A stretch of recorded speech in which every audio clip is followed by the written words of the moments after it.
जय श्री राम। स्वागत है आपका मेरे चैनल में। तो हमने कल दूसरा अध्याय पूरा किया। आज हम तीसरा अध्याय आरंभ करेंगे। तीसरे अध्याय में माघ मास में रामायण श्रवण का फल, राजा सुमिति और सत्यवती के पूर्व जन्म का इतिहास हम पढ़ेंगे। तो आरंभ करते हैं हम तीसरा अध्याय। सनत कुमार ने कहा, ब्रह्मर्षि नारद जी, आपने यह अद्भुत इतिहास सुनाया है। अब रामायण के महात्म्य का पुनः विस्तार पूर्वक वर्णन कीजिए। आपने कार्तिक मास में रामायण के श्रवण की महिमा बताई। अब कृपा पूर्वक दूसरे मास का महात्म्य बताइए। मुने, आपके वचना अमृत से किसको संतोष नहीं होगा। नारद जी ने कहा, महात्माओं, आप सब लोग निश्चय ही बड़े भाग्यशाली और कृतकृत्य हैं। इसमें संशय नहीं है, क्योंकि आप भक्ति भाव से भगवान श्री राम की महिमा सुनने के लिए उद्यत हुए हैं। ब्रह्मवादी मुनियों ने भगवान श्री राम के महात्म्य का श्रवण पुण्य आत्मा पुरुषों के लिए परम दुर्लभ बताया है। महर्षियों, अब आप लोग एक विचित्र पुरातन इतिहास सुनिए, जो समस्त पापों का निवारण और संपूर्ण रोगों का विनाश करने वाला है। पूर्व काल की बात है। द्वापर में सुमति नाम से प्रसिद्ध एक राजा हुए। उनका जन्म चंद्रवश में हुआ था। वे श्री संपन्न और सातों द्वीपों के एकमात्र सम्राट थे। उनका मन सदा धर्म में ही लगा रहता था। वे सत्यवादी तथा सब प्रकार की संपत्तियों से सुशोभित थे। सदा श्री राम कथा के सेवन और श्री राम की सम आराधना में संलग्न रहते थे। श्री राम की पूजा अर्चना में लगे रहने वाले भक्तों की वे सदा सेवा करते थे। उनमें अहंकार का नाम भी नहीं था। वे पूज्य पुरुषों के पूजन में तत्पर रहने वाले समदर्शी तथा सद्गुण संपन्न थे। राजा सुमति समस्त प्राणियों के हितैषी, शांत, कृतज्ञ और यशस्वी थे। उनकी परम सौभाग्यशालिनी पत्नी भी समस्त शुभ लक्षणों से सुशोभित थी। उनका नाम सत्यवती था।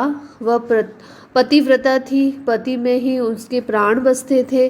वे दोनों पति पत्नी सदा रामायण के ही पढ़ने और सुनने में संलग्न रहते थे। सदा अन्न का दान करते और प्रतिदिन जल दान में प्रवृत्त रहते थे। उन्होंने असंख्य पोखरों, बगीचों और बावड़ियों का निर्माण कराया था। महाभाग राजा सुमति भी सदा रामायण के ही अनुशीलन में लगे रहते थे। वे भक्ति भाव से भावित हो रामायण को ही पढ़ते अथवा सुनते थे। इस प्रकार वे धर्मज्ञ नरेश सदा श्री राम की आराधना में ही तत्पर रहते थे। उनकी प्यारी पत्नी सत्यवती भी ऐसा ही करती थी। देवता भी उन दोनों दंपति की सदा भूरी भूरी प्रशंसा करते थे। एक दिन उन त्रिभुवन विख्यात धर्मात्मा राजा रानी को देखने के लिए विभांडक मुनि अपने बहुत से शिष्यों के साथ वहां आए। मुनिवर विभांडक को आया देख राजा सुमति को बड़ा सुख मिला। वे पूजा की विस्तृत सामग्री साथ ले पत्नी सहित उनकी अगवानी के लिए गए। जब मुनि का अतिथि सत्कार संपन्न हो गया और वे शांत भाव से आसन पर विराजमान हो गए, उस समय अपने आसन पर बैठे हुए भूपाल ने मुनि से हाथ जोड़कर कहा, राजा बोले, भगवान, आज आपके शुभ आगमन से मैं कृतार्थ हो गया, क्योंकि श्रेष्ठ पुरुष संतों के आगमन को सुखदायक बताकर प्रशंसा करते हैं। जहाँ महापुरुषों का प्रेम होता है, वहाँ सारी संपत्तियाँ अपने आप उपस्थित हो जाती हैं। वहाँ तेज, कीर्ति, धन और पुत्र सभी वस्तुएं उपलब्ध होती हैं। ऐसा विद्वान पुरुषों का कथन है। मुने प्रभु, जहाँ संत महात्मा बड़ी भारी कृपा करते हैं, वहाँ प्रतिदिन कल्याणमय साधनों की वृद्धि होती है। ब्राह्मण जो अपने मस्तक पर ब्राह्मणों का चरण उद्दक धारण करता है, उस पुण्य आत्मा पुरुष ने सब तीर्थों में स्नान कर लिया, इसमें संशय नहीं है। शांत स्वरूप महर्षि, मेरे पुत्र, पत्नी तथा सारी संपत्ति आपके चरणों में समर्पित हैं। आज्ञा दीजिए, हम आपकी क्या सेवा करें। ऐसी बातें कहते हुए राजा सुमति की ओर देखकर मुनीश्वर विभांडक बड़े प्रसन्न हुए और उन्होंने अपने हाथ से राजा का स्पर्श करते हुए कहा। ऋषि बोले, राजन, तुमने जो कुछ कहा है वह सब तुम्हारे कुल के अनुरूप हैं, और जो इस प्रकार विनय से झुक जाते हैं वे सब लोग परम कल्याण के भागी होते हैं। भूपाल, तुम सन्मार्ग पर चलने वाले हो, मैं तुम पर बहुत प्रसन्न हूँ। महाभाग, तुम्हारा कल्याण हो। मैं तुमसे जो कुछ पूछता हूँ उसे बताओ। यद्यपि भगवान श्री हरि को संतुष्ट करने वाले बहुत से पुराण भी थे जिनका तुम पाठ कर सकते थे, तथापि इस माघ मास में सब प्रकार से प्रयत्नशील होकर तुम जो रामायण के ही पारायण में लगे हुए हो तथा तुम्हारी ये साध्वी पत्नी भी सदा जो राम की आराधना में रत रहती हैं, इसका क्या कारण है? यह वृतांत यथावत रूप से मुझे बताओ। तो राजा ने कहा, भगवान सुनिए, आप जो कुछ पूछते हैं वह सब मैं बता रहा हूँ। मुने, हम दोनों का चरित्र संपूर्ण जगत के लिए आश्चर्यजनक है। साधु शिरोमणि पूर्व जन्म में मालती नामक शूद्र था। सदा कुमार्ग पर ही चलता और सब लोगों के अहित साधन में संलग्न रहता था। दूसरों की चुगली खाने वाला, धर्मद्रोही, देवता संबंधी द्रव्य का अपहरण करने वाला तथा महापाप करने वाला, सत्सर्ग में रहने वाला, वे देव संपत्तियों से ही जीविका चलाता था। गो हत्या, ब्राह्मण हत्या और चोरी करना यही अपना धंधा था। मैं सदा दूसरे प्राणियों की हिंसा में लगा रहता था। प्रतिदिन दूसरों से कठोर बातें बोलता, पाप करता और विषयों में आसक्त रहता था। इस प्रकार कुछ काल तक घर में रहा। फिर बड़े लोगों की आज्ञा का उल्लंघन करने के कारण मेरे सभी भाई बंधुओं ने मुझे त्याग दिया और मैं दुखी होकर वन में चला गया। वहाँ प्रतिदिन मृगों का मांस खाता रहता था और कांटे आदि बिछाकर लोगों के आने जाने का मार्ग अवरुद्ध कर देता था। इस तरह अकेला बहुत दुख भोगता हुआ मैं निर्जन वन में रहने लगा। एक दिन की बात है, मैं भूखा प्यासा थका मांदा निद्रा से झूमता हुआ एक निर्जल वन में आया। वहाँ देवयोग से वशिष्ठ जी के आश्रम में मेरी दृष्टि पड़ी। उस आश्रम के निकट एक विशाल सरोवर था जिसमें हंस और कांडव आदि जल पक्षी छा रहे थे। मुनीश्वर, वह सरोवर चारों ओर से वन्य पुष्प समूहों द्वारा आच्छादित था। वहां जाकर मैंने पानी पिया और उसके तट पर बैठकर अपनी थकावट दूर की। फिर कुछ वृक्षों की जड़ें उखाड़कर उनके द्वारा अपनी भूख बुझाई। वशिष्ठ के उस आश्रम के पास ही मैं निवास करने लगा। टूटी फूटी स्फटिक शिलाओं को जोड़कर मैंने वहां दीवार खड़ी की। फिर पत्तों, तिनकों और काष्ठों द्वारा एक सुंदर घर बना लिया। उसी घर में रहकर मैं व्याधों की वृत्ति का आश्रय ले नाना प्रकार के मृगों को मार कर उन्हीं के द्वारा 20 वर्षों तक अपनी जीविका चलाता रहा। तदंतर मेरी ये साध्वी पत्नी वहाँ मेरे पास आई। पूर्व जन्म में इनका नाम काली था।